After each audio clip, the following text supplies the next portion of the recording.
هذا القرآن يوحدنا لطريق الخير يوجهنا الله تعالى أنزله ورسول الله معلمنا ورسول بسم اللہ الرحمن الرحیم باب ہشتم آٹھواں باب بر وزن افعل کے وزن پر.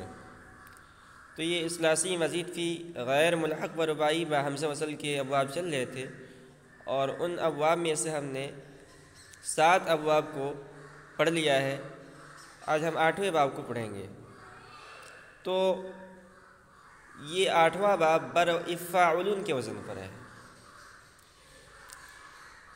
اب اس اوزان پہ بہت سارے مصادر آتے ہیں، ان میں سے ایک ہے الاثاقل. چوں الاثاقل؟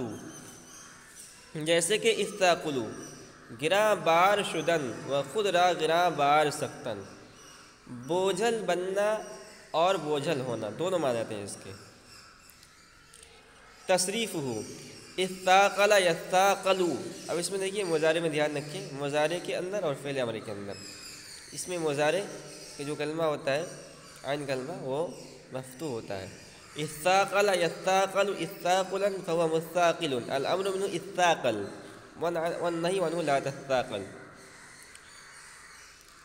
اس وزن پر ایک دوسرا مصدر آتا ہے الادارک، درسیدن و درسانیدن.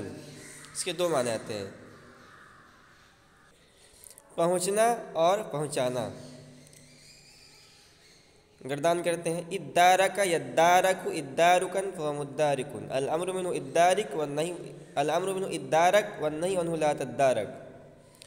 الاساقط میوہ از درخت افگندن، درخت سے میوہ پھل کا گرنا.